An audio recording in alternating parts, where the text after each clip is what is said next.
mo sọ wípé there is so àtẹlẹ́gbẹ́ òyìnbó náà ní US kò ní lágbára lọ́wọ́ Elédùmarè gbogbo wa pátápátá à ń bọ́ àmẹ́ wá dára o àlàlá ọmọdá nídàrán láéláé àti Ṣẹ́gun ọmọ Dáfídì mo ní lágbára lọ́wọ́ Elédùmarè ire o ire ní kọjá fún gbogbo àwọn ẹ̀sìn ṣòro ló sọ wípé ire o. ọjà àdúgbò lọ́wọ́ Ọlọ́run torí pé kíní yẹn ìyẹn network yẹn fẹ́ ṣe bákan aṣáájú Fẹ́mi Ṣàmáyì ok aṣáájú ti di mẹ́ta lọ́dọ̀ mi ní ìsinyìí àdúpẹ́ pọ̀ lọ́wọ́ yín ẹ ti di mẹ́ta lọ́dọ̀ mi báyìí yóò dà kò ní bàjẹ́ Akínmúlà àdúpẹ́ lọ́wọ́ yín yín náà káàbọ̀ sórí ìkànnì yìí TJ Bakare wọ́n ní mobile phone can cause the fire àmọ́ kan tó fa iná ṣùgbọ́n ṣe mọ̀ pé gbà tí àpá tí pipe epo yẹn comcom níbẹ̀ comcom ní òyìnbó ṣe pé gbà tí pipeline yẹn tó ti rọra bẹ́ akíkanjú ọmọ ńlá àdúpẹ́ pọ̀ lọ́wọ́ yín o Ọlálékan Abdulgafar Ogundele ẹ káàbọ̀ sórí ìkànnì yìí ṣe àpégbà tó ti bẹ́ ló yẹ kán ti pé àwọn báwo lè ṣe ń pè àwọn tó jẹ́ pé at least ó yẹ kọ́kọ́ inform ọlọ́pàá wọ́n dẹ̀ wá pé àwọn tó jẹ́ pé wọ́n lè tún ṣe ṣùgbọ́n nílùú Nàìjíríà kàkàkà ṣe yẹn iṣẹ́ ni gbogbo ọmọ máa wá láti lè bù kán máa lọ tà á nǹkan tó pa wọ́n nìyẹn nǹkan tó pa ọ̀pọ̀lọpọ̀ wọn nìyẹn ṣùgbọ́n ó dùnyàn nítorí pé kò yẹ kírú ẹ̀ kó máa wáyé kò yẹ kírú ẹ̀ máa wáyé Alhaja Sherifat ẹ káalẹ́ ẹ káàbọ̀ sórí ìkànnì yìí gbogbo ará ilé kọ́ mà ó so eléyìí tí mo tún ní kí a tún sọ fún wa ní eléyìí ó dáa ọ̀dọ̀ wa ní eléyìí ti ṣẹlẹ̀ gbogbo wa pátápátá ẹ jẹ́ ká máa ṣọ́ra ní airport Atlanta bí ni eléyìí ti ṣẹlẹ̀ arábìnrin kan ni ó dà pé fídíò ẹ̀gbọ́n tiẹ̀ wà ní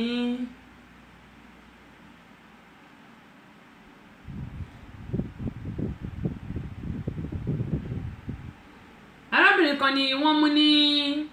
Atlanta tó jẹ́ pé ibi tí ẹ mọ̀ pé tá a bá ti dé a máa fẹ́ kó àwọn ẹrù wa ọmọ obìnrin kan wà nù stroller so òun wá fẹ́ gbé ẹrù ẹ̀ tó gbé luggage ó fẹ́ gbé láti ibi tí kí náà ti ń pè wọ́n wá ibi tí luggage wọn tí wọ́n ti máa lọ gbé ẹrù wọn ó fẹ́ lọ gbé ẹrù ẹ̀ ọmọ ẹ̀ wà nù stroller ó wá fi ọmọ yẹn sílẹ̀ bí arábìnrin kan ṣe kidnap bó ṣe gbé stroller yẹn pẹ̀lú ọmọ ló kàn bẹ̀rẹ̀ sí wọ́ lọ ohun tí mo fẹ́ fàyọ ní pé gbogbo àwa tá a bá bímọ tó yẹ bóyá ìgbà tá a wà ní airport a wá fi àwọn ọmọ wálé àálà ń lọ gbé báàgì eléyìí tí mò ń sọ arábìnrin yìí bó tẹ̀ sì lè jẹ́ pé wọ́n mú ṣùgbọ́n kan tó rí mú ọkọ àti ìyàwó tó ní ọmọ náà bẹ̀rẹ̀ sí dráàgì ọmọ mọ́ arábìnrin yìí lọ́wọ́ pẹ̀lú stroller kí àwọn ọlọ́pàá tó dá sí i woman yẹn wá láti Kansas ló ti wá ó wá fẹ́ jí ọmọ gbé Atlanta ń bí ṣùgbọ́n wọ́n mú ohun tí mo kàn fẹ́ sọ́ńbẹ̀ ni pé gbogbo àwọn tá a bá ní ọmọ ẹ má jẹ́ kí ẹrù kó mọ́mú láyà wa ju ọmọ tá a bí lọ ká ní kò ṣe pé ibi tí wọ́n ti mú arábìnrin ó ń gba ọmọ àti stroller ó ń fà mọ́ àwọn ọkọ àti ìyàwó tán lọ́mọ lọ́wọ́ ni tó lòun lọ́mọ tó fẹ́ jọmọ lọ́mọ gbé ṣùgbọ́n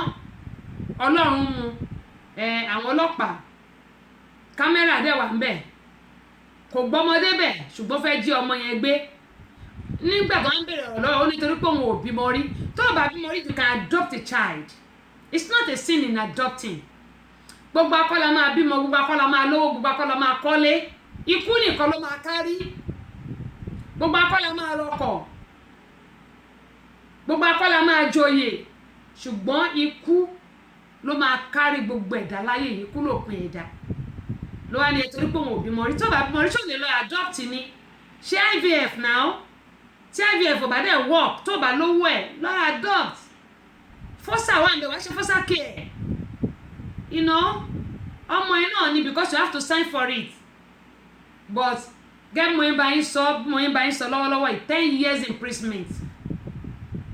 and she's 49 years ó máa pé 50 ní ṣé December kan ló máa pé 50. gbogbo àwọn obìnrin tá a bá lọ sí ẹ̀yin ọkùnrin gan pàápàá tá a bá wà ní airport ẹ má yẹ kó jẹ́ pé ẹrù wa ló máa mọ́ mú láyà tá a bá ní ọmọ we have to be very very careful. mo bẹ̀ wá ní o èyí tó ṣẹlẹ̀ ní airport tí wàá ń bí bàálà Atlanta òun ni mo sọ yẹn bákan náà gbogbo àwa tí a níwèé nílùú Amẹ́ríkà tàbí yálà ìwé wa ò tíì dé àwọn ìjọba Amẹ́ríkà wọ́n ti sọ pé àwọn tí wọn ò bá tíì gba ìwé wọn tàbí tí wọn ò tíì fẹsẹ̀ múlẹ̀ nílùú Amẹ́ríkà yìí dáadáa tàbí tí ìgbéyàwó wọn tí wọ́n ṣe ìgbéyàwó bóyá tí ò fẹsẹ̀ múlẹ̀ wọ́n máa bẹ̀rẹ̀ sí withdraw green card wọn àti bóyá green card wọn wà processing tàbí pé wọn ò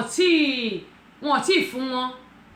wọ́n máa bẹ̀rẹ̀ sí withdraw o nítorí pé olórí wa bíbà kò tiẹ̀ fẹ́ any foreigner at all kò tiẹ̀ fẹ́ àwọn àjòjì mọ́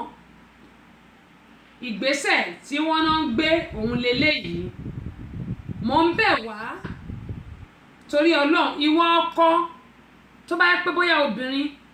ló fẹ́ fún ẹ níwèé tọ́jú obìnrin yẹn dáadáa ẹ jẹ́ kí àárín yín gún ìwọ obìnrin tó bá dẹ̀ pọ́kùnrin ló fẹ́ fún ẹ níwèé jẹ́ kí àárín ìwà àtọkùnrin yẹn gún jẹ́ kí àárín kó gún régé ni mò ń sọ o káàrin kókó wà okay let me say it like that ṣẹ̀mí bí ẹlòmọ̀ rẹ̀ kò sí kí àwọn àtẹnu máa jà ṣùgbọ́n tí àárín yín bá ti gún dáadáa tó bá gbọ́dọ̀ ló fẹ́ fọkùnrin níwèé obìnrin yẹn lè stand fún ọkùnrin yẹn ní gbogbo ọ̀nà tó bá ti jọ́mọ onílùú kò sí nǹkan tí wọ́n lè ṣe tó bá san tax ẹ déédéé tí ò jẹ wọ́n ní gbèsè bó bá tẹ̀ jẹ gbèsè tó ń san bó ṣe kó ṣe san torí kò sẹ́ni tí ò kì í jẹ kò sẹ́ni tí ò jẹ Amẹ́ríkà gbèsè Amẹ́ríkà gan jẹ gbèsè ṣùgbọ́n tó jẹ́ pé látìgbà tó ti jẹ́ ọmọ onílùú káṣẹ́ ẹbí mọ́ ẹ lọ́wọ́ lọ ẹ̀wọ̀n mú ẹ kọ́kánkọ́pù sí ẹ lọ́wọ́ tí ò ní wàhálà kankan you can stand for your man tó bá dẹ̀ pé ọkùnrin náà ni o lè stand fún obìnrin yẹn torí pé wọ́n respect àwọn tó bá jẹ́ ọmọ onílùú dànù àwọn tí ò tí ì dọmọ onílùú wọ́n respect wọn mo bẹ̀ wá torí Ọlọ́run àwa tí wọ́n pé à ń fẹ́ra wa tí ìwé wa dẹ̀ sì wà níwájú wọn ẹ jẹ́ kí ìgbéyàwó wa kó dúró dáadáa tí ìgbéyàwó bá ti dúró dáadáa kò ní sí wàhálà torí pé tó bá fẹ́ lé ìyàwó ọkọ á sọ pé no it's my wife tó bá dẹ̀ sọ pé ìyàwó òun ni wọn ò lè lé lọ́bì kankan torí wọn ò ní fẹ́ ìyàwó mi fún tí àwọn náà bá dẹ̀ sọ pọ́kọ òun ni wọn ò lè lé kò sí nǹkan tó fẹ́ ṣe fún torí wọn lọ́kọ mi tó máa fún a ń láti stand fún ara wa ìgbésẹ̀ tó ń gbé nísìn òun ni mo sọ fún wa yẹn we have to be very very careful ìyẹn àwa tí à ń wá láti Nàìjíríà tí à ń sọ pé à ń fẹ́ra wa ìbáṣepọ̀ tó dánmọ́rán ó gbọ́dọ̀ wà láàrin lọ́kọ-láya wa o ó dẹ̀ jẹ́ kí n kàkọ́ tí Àkànkẹ́ tán kọ yìí wọ́n ní oríṣiríṣi she probably mentally disturbed kidnapping is a legal offence but kò wá sí nǹkan tó ṣorí ẹ nítorí pé nínú investigation ìwádìí tí wọ́n ṣe ó ní pé torí pé òun ò bímọ òun dẹ̀ nílò ọmọ ṣe mọ̀ pé bíbá ẹ̀kọ́ tó lè sọ pé orí èèyàn ò pé wọ́n ti examine ṣùgbọ́n orí eléyìí pé orí ẹ̀ pé o kò ní state ẹ o wá sí Atlanta ń bí o fẹ́ jọmọ gbé so anyway 10 years imprisonment so ibi tó bá rẹ̀ dé nìyẹn. Ajígini adúpẹ́ pọ̀ lọ́wọ́ yín Ọlátúnbọ̀sún Fatai ẹ̀ka àbọ̀sórí kan ní tíjẹ Bákàrẹ̀ wọ́n ní don't wear jeans at night kí ló dé tàbí ní wọ jeans lálẹ́ kí ló ṣẹlẹ̀ dáà ní wọ jeans lálẹ́ ẹ sọ fún mi kí ló ṣẹlẹ̀ kí ló ṣẹlẹ̀ tàbí ní wọ jeans lálẹ́ ṣáà obìnrin lẹ̀ bá wẹ̀ àbọ̀kùnrin. Adékúnlé Tèmídire Ìrédé ẹ̀ka àbọ̀sórí kan ní TJ kò yé mi o Alájà Sẹ̀rífà tán ní á ní a máa ṣe nǹkan o. nàìjíríà nìkan kan náà ti ń gbé ọmọ ó dẹ alájà Sherifat á jẹ́ pé ẹ̀ kí máa ń gbọ́ ètò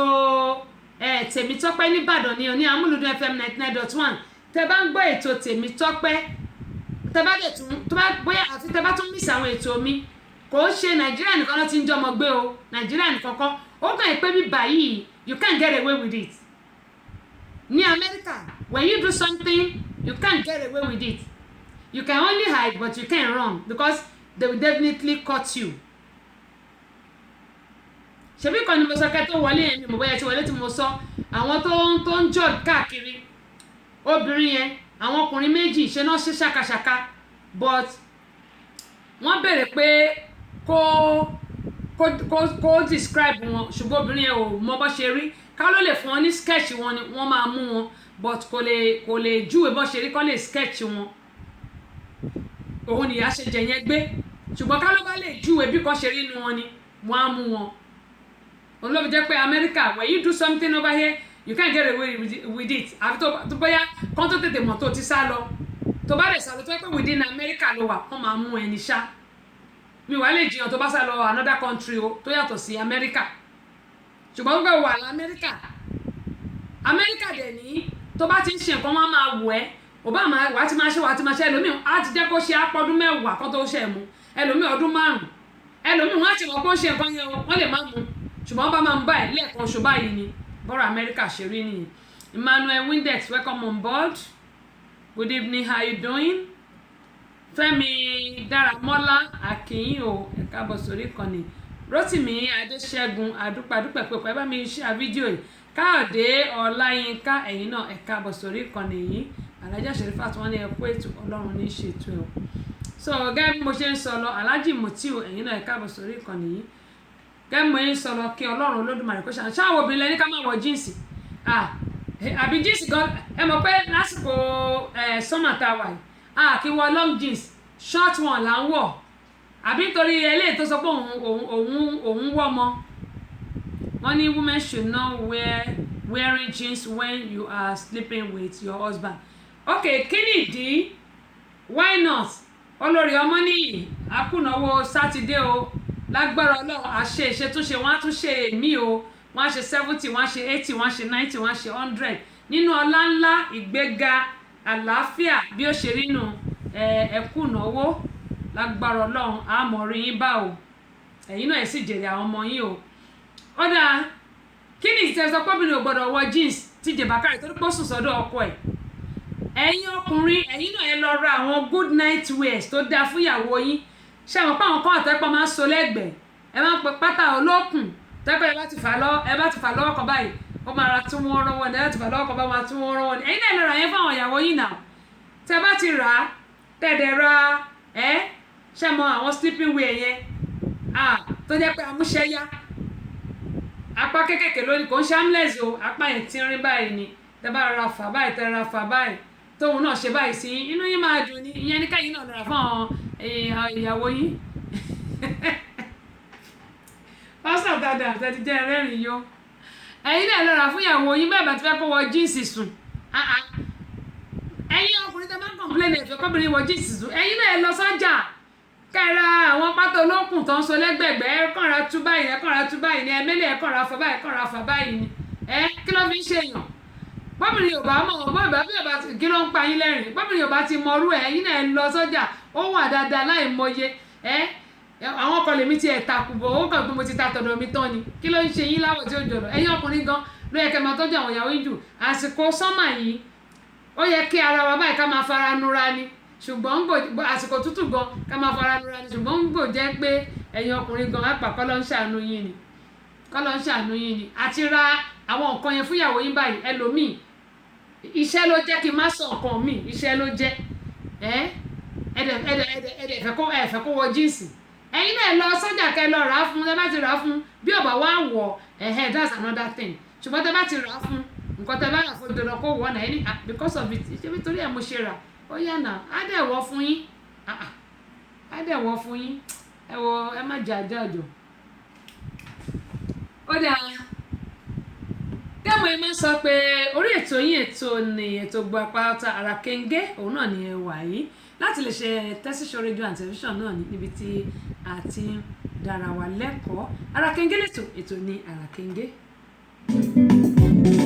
Ara Kenge, Ara Kenge. Ètò àtàtà tá a ti ń ṣàpérò lórí ìlera ẹ̀dá àti oúnjẹ tí ń ṣara lóore pẹ̀lú ọ̀nà tá a lè gbà lálùyọ nídìí iṣẹ́ ẹni. Ara Kenge. Ètò tí ń dáni nímọ̀ràn ni. Yorùbá bọ̀ wọ́n ní ìsínwó ìkòròwò ohun tá a bá dìjọ rò gígún ní gún. Ẹ̀yin náà pè wá sórí ètò láti sọ èrò ọkàn ti yín náà. Ara Kenge. Gbogbo ọjọ́bọ̀ Thursdays lètò yìí ń wáyé o. Bẹ̀rẹ̀ láago 7 ọ̀sán Atlanta time. Ìṣe aago 9 alẹ́ UK and Nigerian time. Ara Kenge Tẹ́sí Show. Àbọ̀sẹ̀dí ọmọ bàbá ọlọ́pàá la tọ́kùn ètò. Ara Kenge. Ètò tó lóyin ládùn.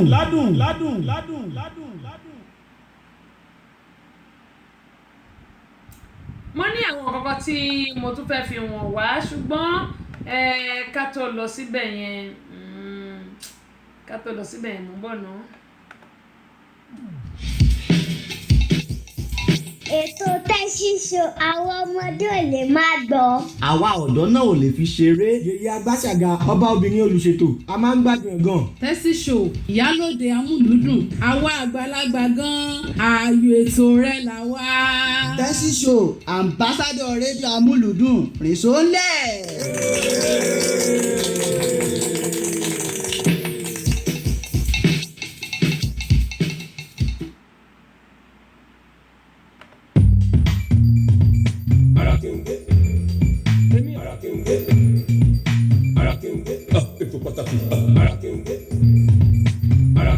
Láti Tẹ́sí Show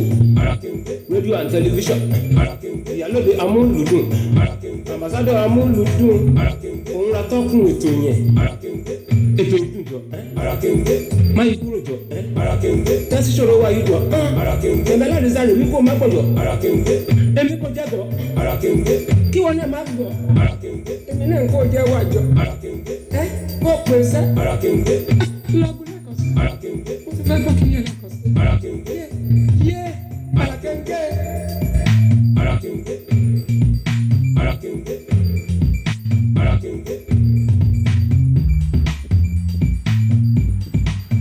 So a dúpẹ́ lọ́wọ́ gbogbo ẹ̀yin èèyàn wa tí ẹ wà ń bẹ̀ láfíàánú yóò ní dí okò ní di tẹ́ẹ̀mù náwó lé lórí gẹ́gẹ́ bí mo máa ń sọ pé ẹ bá mi share fídíò yìí ẹ bá mi share bákan náà gbogbo ẹ̀yin tí ẹ wà nílùú Nàìjíríà ni mo fi tìfẹ́tìfẹ́ pé gbogbo ẹ̀yin tí ẹ wà l'Àbújá gbogbo ẹ̀yin tí ẹ wà ní Ìbàdàn Abẹ́òkúta Èkó Ìlọrin mo mọ̀ pé mo ní àwọn àlejò tó ń bọ̀ láti Ìlọrin Àfọ̀njá pàápàá jùlọ Ṣẹ́gun Davis àti ẹ̀yin gẹ́gẹ́ ìyẹn Abíọ́dún Lawal ìyẹn Ara Kenge tìlú Nàìjíríà gbogbo wọn náà ni wọ́n ń bọ̀ Oyinlóye gbogbo wọn pátá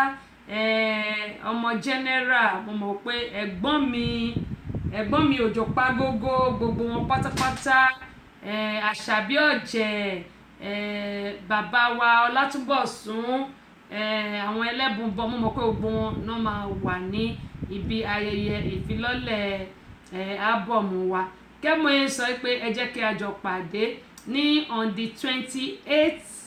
of July ẹ wá bá mi ṣe gbogbo ẹ̀yin tí ẹ sọ pé ẹ nífẹ̀ẹ́ mi nílùú Nàìjíríà àsìkò tí màá mọ̀ pé lóòótọ́ ẹ nífẹ̀ẹ́ mi lélẹ́yìí nítorí pé ìgbà tí wọ́n bá mi dá sí ìyẹn ní pé ẹ fẹ́ kí ìlọsíwájú kó máa bá ogun nǹkan tí mò ń ṣe ni tó yẹ pé lágbára Ọlọ́run ìlọsíwájú yóò máa bá ẹ̀yin náà on the 28th of July Jesus JISOL Jesus Celebration Center náà ni a ti ṣe Jesus kì í ṣe Jesus o JISOL Jesus Celebration Center òun náà ni a ti ṣe tẹ́ bá lọ wo orí péjì mi ẹ mọ̀ rí flyer yẹn òun ni mo fi ṣe background péjì mi nísìn lórí Tẹ́sí Show ni o lórí Tẹ́sí Show entertainment yẹn àwọn tó wà lórí group mi bákan náà ìyálóde yẹn náà ẹ máa rí ń bẹ̀ gẹ́gẹ́ mo sọ pé gbogbo yín pátá náà ni a mọ̀ retí yín aago 11 òwúrọ̀ náà ni ó mọ̀ bẹ̀rẹ̀ aago 11 òwúrọ̀ ni gbogbo ẹ̀ yóò mọ̀ bẹ̀rẹ̀ gbogbo apátátá ẹ jẹ́ ká jọ ṣe Abọ́sẹ̀dé nìkọ̀kọ́ ló ń ṣe nítorí pé ẹ̀yin náà ni mo máa ń rí tí inú mi tí ó máa fi ń dùn Ọlọ́run Olódùmarè ọlọ́jọ́ òní owó tẹ máa ná kò ní wọn ò gbóyìn o ènìyàn láṣọ mi wọ́n ní tí mo bá rẹ́ni mi inú mi á dùn ara mi á yá gágá ènìyàn láṣọ mi ọlọ́run olódùmarè kò ní padà lẹ́yìn ẹ̀yin náà ìfẹ́ tẹ́ ní sí mi ìfẹ́ náà ò ní bàjẹ́ kò sì ní dàrú lágbára Elédùmarè. Ó dà eléyìí tí mo tún fẹ́ fi wọ̀n wá òun náà ni eléyìí àti sọ ti ìjọba Amẹ́ríkà. Nílùú Nàìjíríà ní ìsinyìí ó tiẹ̀ ti dáa tí mo rántí tẹ́ bá gun ọ̀kadà wọ́n ti ń dá àṣà kan ní ìsìn Chris Oguns láti Maryland ẹkùjọ́ mẹ́ta ṣàlàáfíà lẹ́wà Aṣíwájú Fẹ́mi iṣẹ́ wọn pé Amẹ́ríkà lẹ́yìn wà tẹ́ bá wà Nàìjíríà ní next month ẹ máa bọ̀ tí ẹ mọ̀ nǹkan tí ò jẹ́ kí n fi àwọn tó wà Nàìjà mo send invitation sí private message a lot of people ṣùgbọ́n tó bá pẹ́ bá máa wà Nàìjà ní next month July 28 ẹ jẹ́ kí n mọ̀ Sunday ló bọ́ sí tẹ́ bá máa wà Nàìjà ẹ jẹ́ kí n mọ̀ màá send invitation sí yín it's not by invitation anybody ló lè wá gbogbo àwọn tó bá nífẹ̀ẹ́ mi tó nífẹ̀ẹ́ Abọ́sẹ̀dé tó nífẹ̀ẹ́ ọmọ bàbá ọlọ́pàá ẹ máa bọ̀ ẹ bá mi launch abọ́ mi 4-in-1 lélẹ́yìí má dánwò don't try it is the first one níbi tí ẹni tó ti ṣògùn owó tó ti ń fẹnu ara ẹ̀ kà fúnra rẹ̀ eléyìí kì í ṣe jẹ̀ǹsẹ̀ kì í ṣe pé wọ́n sọ ṣùgbọ́n bó ṣe ṣe ìyẹn ni pé bí iṣu ṣe kún bó ṣe ọ̀bẹ ṣe bẹ́ gbogbo ẹ̀ ló wà nínú ẹ̀ ibi tí ayé bàbá yẹn parí sí ní bá a ṣe ń sọ̀rọ̀ lọ́wọ́ ibi nǹkan tó ṣẹlẹ̀ sí wọn gbogbo ẹ̀ ni wọ́n fẹnu ara wọn ṣàlàyé tí wọ́n dẹ̀ fi kọ́ àwọn tó kù tó tún gbégbèsè àti ṣerú nǹkan báyìí bákan náà àṣà Yorùbá fídíò CD audio CD ni mo ti gbé jáde tẹ́lẹ̀ fídíò CD lélẹ́yìí tó jẹ́ pé àṣà wa èdè wa àfẹ́ kí ó di ohun ìgbàgbé ohun ní kejì Yorùbá ní tèmi ọmọ yín olólùfẹ́ yín Abọ́sẹ̀dé volume 2 mi tí mo ṣe Yorùbá ní a máa fi lọ́lẹ̀ náà ṣó di 3 àti ti ọ̀gá mi ọ̀nkú mi Dókítà Báyọ̀nlé ìyẹn asọ̀rọ̀ gbogbo tẹ̀fẹ̀ ti mọ̀ràn tí wọ́n ní ẹṣin 1 fídíò CD fídíò CD 3 àti ọ́díò kan 4-in-1 onígbàwẹ́ 4 ni ó máa jẹ́ ní on the 28th of next month torí Sunday ló bọ́ sí 28 ni 28th of July Sunday ni ó dà pé òun ni last Sunday of the month ní July last Sunday of the month ní July la máa ṣe ìfilọ́lẹ̀ onígbàwẹ́ 4 yẹn 3 videos and 1 audio Yorùbá ní àṣà Yorùbá ẹṣin 1 àti mádànwò gbogbo ẹ̀yin tèmi tẹ́ bá wà nílùú Nàìjíríà pátápátá ni mo fi tìfẹ́tìfẹ́ pè ṣùgbọ́n Aṣíwájú Fẹ́mi tẹ́ bá wà ní Nàìjíríà ẹ wá ẹ jẹ́ kí n mọ̀ màá sẹ́ndì flyer yẹn màá sẹ́ndì ẹ̀ sí yín tẹ́ bá dẹ̀ mọ̀ ọjọ́ onífújì náà ló máa sọ̀rọ̀ sí wáńbàdì ẹ jẹ́ àjọ pàdé Prince Adédòkun Joseph adúpẹ́ lọ́wọ́ yín o Tinúkẹ́ Ayẹni my sister ẹ káàbọ̀ sórí ìkànnì Prince Lawal Saheed ẹ̀yin náà ẹ káàbọ̀ sórí ìkànnì Alhaja Kudrat Àmọ̀kẹ́ Ògúndélé wọ́n ní ẹ kú ètò tẹ́sí show ẹ káàbọ̀ mà tó bá dé Nàìjíríà lẹ́wà Alhaja Kudrat mo fẹ́ rí yín on the 28th of July ìyẹn ni pé last Sunday of the month ní July ní Jesus Celebration Center níbi tí a ó ti máa ṣe ìfilọ́lẹ̀ àwòrán wa ẹ jẹ́ ìmọ̀ tó bá dé Nàìjíríà lẹ́wà ẹ kàn inbox mi màá lè send flyer yẹn sí yín ṣùgbọ́n tẹ́yàn bá ní flyer you are all welcome you are all welcome you are all welcome.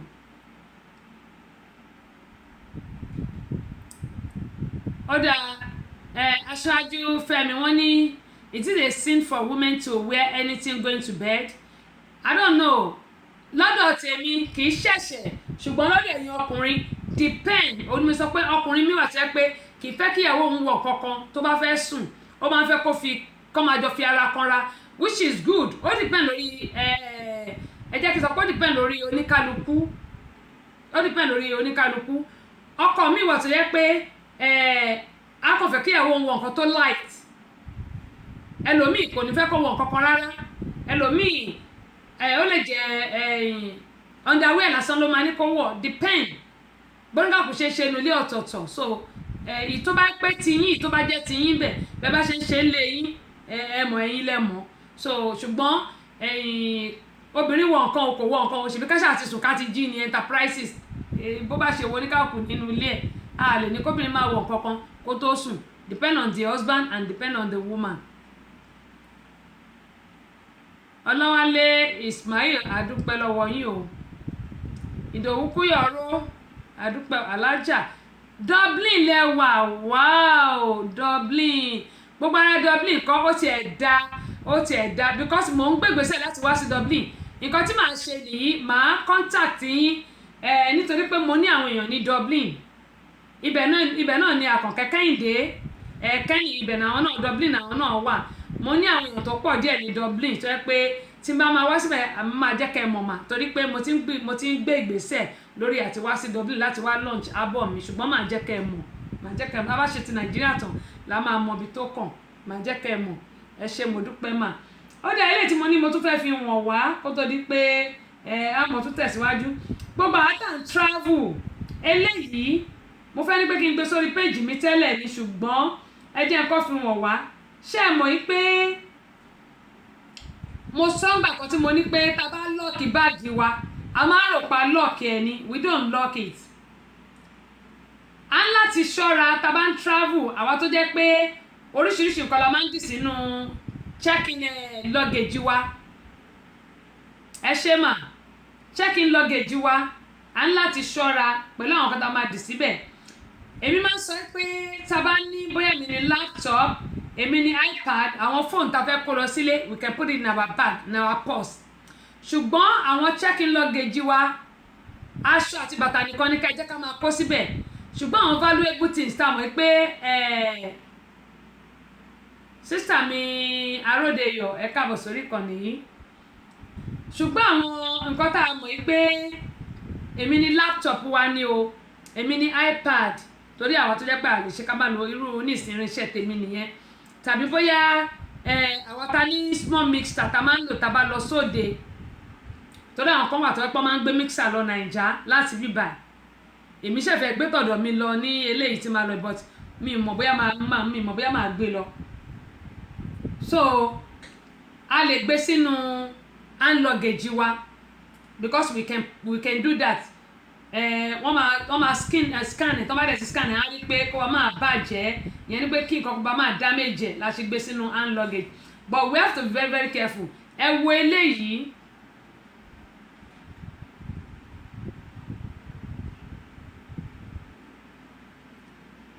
ẹ máa wo nǹkan tó ń ṣe o